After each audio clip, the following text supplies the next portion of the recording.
Exponential growth and decay applications. In this concept, we're going to use the idea of exponential growth and decay functions in order to answer word problems. In the previous concept, we looked at this example about Instagram's growth from December 2010 all the way to June 2018. And I used it just to show you what exponential growth looked like. But now we're going to use models to predict future amounts. So what we could do with this data right here is we could find an exponential function that models this growth, and then we could predict how many users Instagram would have in, say, 2020, 2022, 2025. So it's just a way for us to take existing data and predict the future. First, let's start off with some formulas.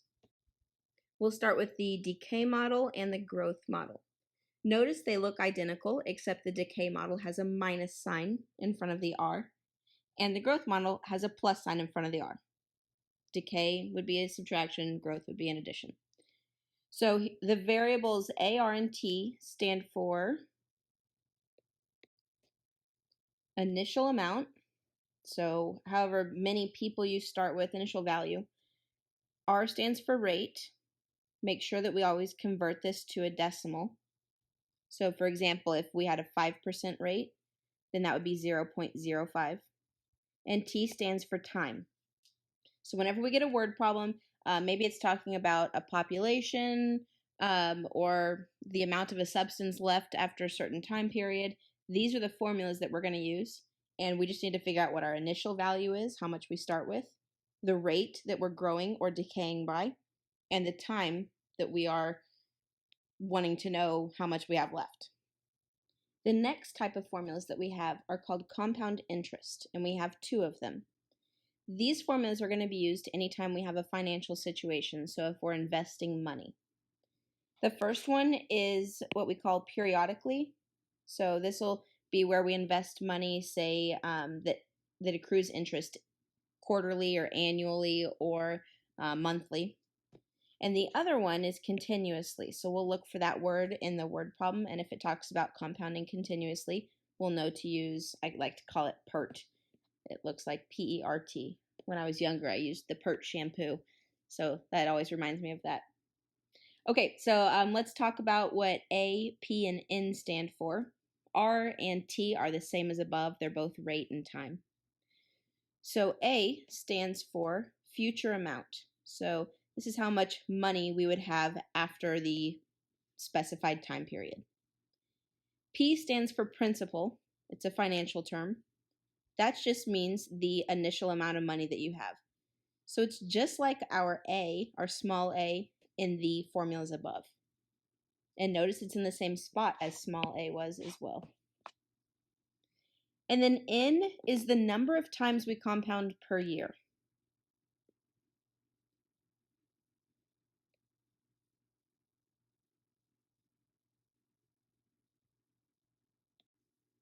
Some common times that you'll see in word problems for number of times compounded would be like annually, where N would be 1, because that happens once a year.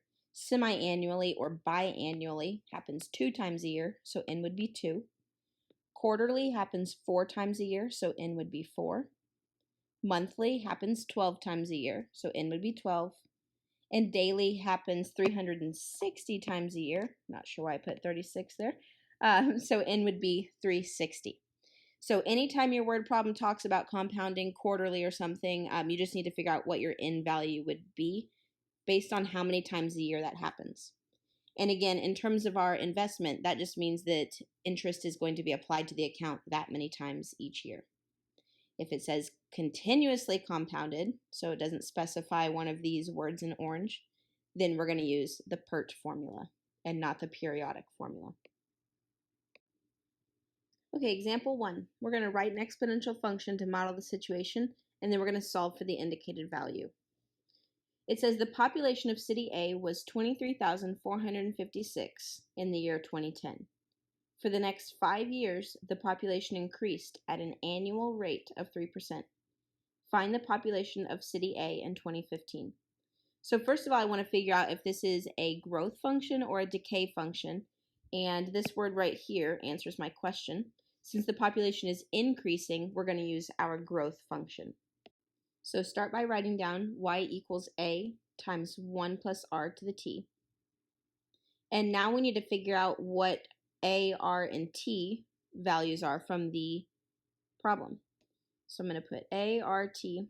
A is our initial amount. That's how many people we started with. So 23,456. R is the rate at which we're increasing. So I see on here that it says a rate of 3%. I'm going to take that 3% and I'm going to move the decimal to the left 2 times. So instead of using 3 for rate, I'm going to use 0.03. And then time, it tells me that we started in 2010 with the initial amount, and I want to know what the population is in 2015, so that's a 5-year difference. Now I'm going to take those 3 values and just plug them into the equation. So we have y equals 23,456 times 1 plus 0.03 to the 5th power. Now take your calculators out, and we're just going to plug that in to our calculator all at once and hit enter, and we should get our final answer. If you're having trouble putting this in your calculator, please pause your video and ask a teacher for help. Rounding to the nearest whole person, we get that the population in 2015 is going to be 27,192 people. Example 2. The value of a mountain bike can be approximated by the model y equals 200 times 0.75 to the t. This should be an exponent right here, where t is the number of years since the bike was new. Tell whether this is exponential growth or decay, identify the percent increase or decrease, and find the value of the bike after 6 years. So we've got 3 things to do here. We're going to say whether it's growth or decay. We're going to find the percent increase or decrease, and then find the value of the bike after 6 years. Let's start by deciding whether this is a growth function or a decay function. So up here I've written my 2 equations, growth function as a plus sign, decay function as a minus sign. I can see pretty easily that my a value is 200, but normally I would have like a 1 plus or minus our rate in the parentheses here, and it's been condensed. So you have to ask yourself, do I get 0.75 by doing 1 plus something, or do I get it by doing 1 minus something? And the answer is you get it by doing 1 minus a number. So this is going to be a decay function. Next, we need to figure out what the rate is, the percent increase or decrease, in this case, the percent decrease. So we're going to ask ourselves, to get the 0.75, I have to take 1 minus what value? Some of you may know that number right off the top of your head. Some of you may need to try some things in your calculator, and that's fine. But what we find is that if we take 1 minus 0.25, that gives us 0.75. So our rate of decrease is 25%. The last part of the problem asks us to find the value of the bike after 6 years. So we're going to take the formula that they gave us. We know that the bike started with a value of $200, and it's decreasing by 25% each year. So we're just going to plug 6 in for t, put this all in our calculator, and we get our bike to be valued at $35.60 after 6 years of owning it. Example 3. Sam wishes to invest $1,800 in an account that pays 5% interest and compounds quarterly. Find the balance of the account after 3 years. Then we're also going to find the value of the account after 3 years if the interest is compounded continuously. So since we're talking about an investment, we're going to use the compound equations that we have in our notes. First of all, we've got, it says right here, compounds quarterly. So we're going to use that periodic compounding equation. The first thing we're going to do is figure out what P, R, N, and T values are. It says that Sam wishes to invest $1,800, so that's going to be the starting amount, her principal, $1,800. We have interest of 5% per year, so 5% becomes 0.05. It says compound quarterly, so N is going to be 4 and T is 3. We're going to plug each of those values into the equation and then put that in our calculator, and we get $2,089.36 for the amount in the account after 3 years. If you had trouble putting that equation in your calculator, please make sure that you ask a teacher for help. Next, we're going to find the value of the account after 3 years if the account is compounded continuously. This is a really important word for you to look for. Anytime the problem says continuously, we know that we're going to use PERT. So our principal is still $1,800, rate is still 5%, and time is 3 years. E is just a number, so we're not plugging anything in for E. We're just going to use the E button on our calculator. So plug everything into the equation, plug it into your calculator, and we get $2,091.30. Example 4. Since 2015, Clay County has grown approximately 1.3% each year. The exponential function f of x models the population of Clay County, f of x years after 2015. Use this exponential function to answer the following. So something that's really important about this problem is our x value. X stands for the number of years after 2015.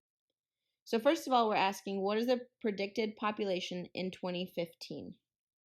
So in 2015, x would be 0 because 2015 is 0 years after 2015. So let's plug 0 into the equation for x. And maybe you already could have guessed this, but our answer is just 230,361 people. It was in our initial value spot, right? It was where A goes, so we probably could have guessed that. Next, it asks, what was the predicted population in 2020?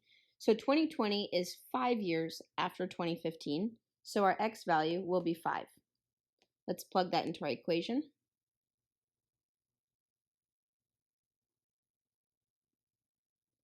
And we get 245,729 people.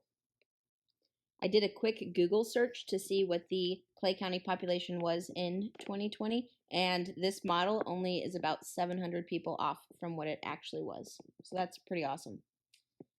Okay, and then the last one, what is the predicted population in 2030? 2030 is 15 years after 2015, so x is going to be 15. And when we plug that into our calculator, we get 279,609 people. Okay, this part of our notes is independent practice, so pause your video now, try these 2 problems, and restart the video to see my answers. For problem 1, I got $8,596.72. You can see my work here. And for problem 2. Be careful on problem 2 with your rate. Make sure that you have 0.035. We always move the decimal to the left 2 times. And one more time, if you're having any trouble with plugging these into your calculator, because some of them can be a little difficult, please ask your teacher for help.